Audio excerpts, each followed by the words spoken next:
What do we do with Billy down there in Florida? You just gotta let him cook. You gotta let him cook. That's a game you should never lose, in my opinion. You should never lose that football game. You have it at home against a 2-6 at the time, 2-5 Arkansas team. That's like everybody's announced them as dead. Like they are no longer. They cease to exist in the SEC for right now, moving forward. And everything about Florida up until you played Georgia was, we're on the up and coming. We're continuing to build off of this program. We're continuing to add positives to this unit. Graham Mertz is playing great football. Everything about them was saying they are continuing to improve. But this was a game that you had to go in there and win, a game that you cannot lose, a game you should not lose. But they found a way, and that's not a good sign, in my opinion.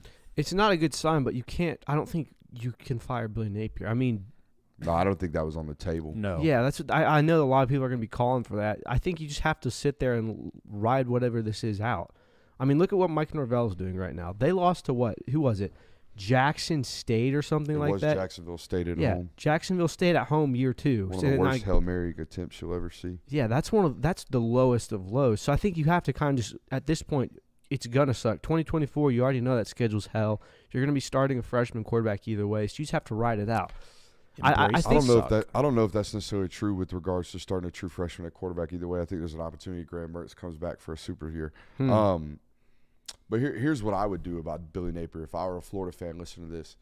Let's just be honest and let's just say, hey, these inconsistent performances are due to the fact that you're a really young football team with a relatively young head football coach.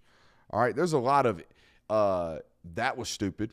There's a lot of what? There's a lot of, there's a lot of oops. There's a lot of freshmen and young people mistakes on this football team. You got a brand new wide receiver. Your best weapon at wide receiver is a freshman in Trey Wilson. You got a brand new quarterback that just came in. You got transfers at offensive guard and offensive tackle. There's 8 true freshmen on the 2 deep right now on this football team.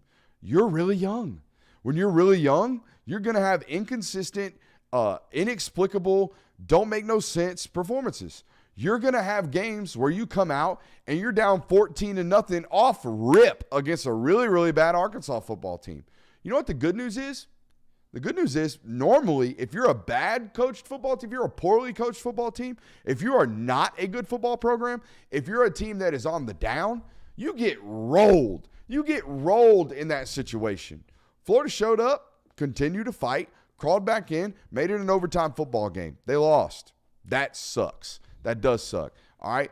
But this is year 2 on what should be I think from now on, I know we have a 3-year rule here, but I'm going to say from now on, give me 4 years of blind diligence. Give me 4 years of I trust you. Okay. Because every single time your fan base goes to Twitter after a home loss to a 2-6 Arkansas team, and you want to just have these hot takes, guess who reads it? Guess who feels it? Guess who feels that pulse of your program? Your recruits, man. Your recruits now have to listen and now have to answer to, well, what do you think? Every beat reporter has to text them and go, are you going to stick around?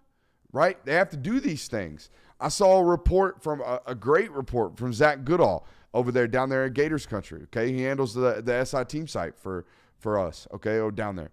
I saw a great article from him about the 3 questions that Billy must answer. One of them is, are you going to keep your recruits? And the only reason that question is on there is because the temperature of the fan base gets a little too hot when it shouldn't. You're young. You're going to have inconsistent performances.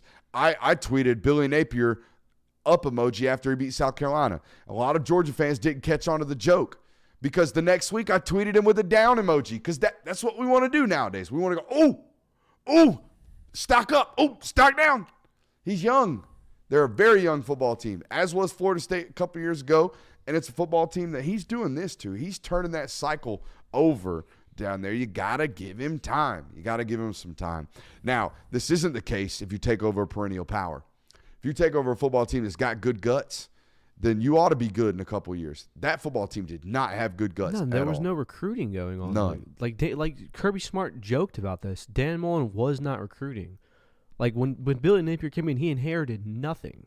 So it's almost like you built it down. You had to tear it down to the studs when he took over. So it's like it's essentially a rebuild is what it is, even though you were in the SEC championship 3 seasons ago now. And that's what cracks me up about the Florida fan base is that they'll acknowledge that when something good happens. They'll say something like along the lines of, "Dang, we beat Tennessee, and Billy Napier's already got this going in the right direction, even though he inherited nothing, and Dan Mullen left this place scarce with great football players because he didn't want to put in the time and the effort on the recruiting trail." And they say those things, but then they lose to Georgia, and then they follow that up with a loss to Arkansas.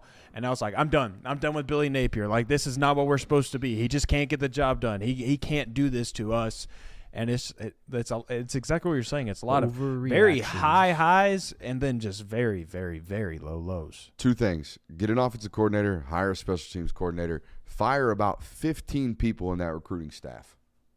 I think that solves a ton of problems down there in Florida. I think their lack of institutional control with regards to information, from what I hear down there, if there is any rumblings in the building, it gets out. I'm going to tell you that doesn't happen at great programs. Words tight at great programs. You got too many people. The other thing, hire an offensive coordinator, and I don't think you're bad at it. Y'all are relatively good on offense. In fact, it's probably your strong suit right now. That being said, the reason you keep missing all these other small things about your organization and your entity is because you're probably pouring yourself into game planning just a little bit too much. So if we take some of the pressures off from our offensive side of the football, maybe we won't be running 10 men out on field goal units. Okay? Period. Point blank. Makes it nice and easy. Any other thoughts on those things, guys? We got Big Ten news.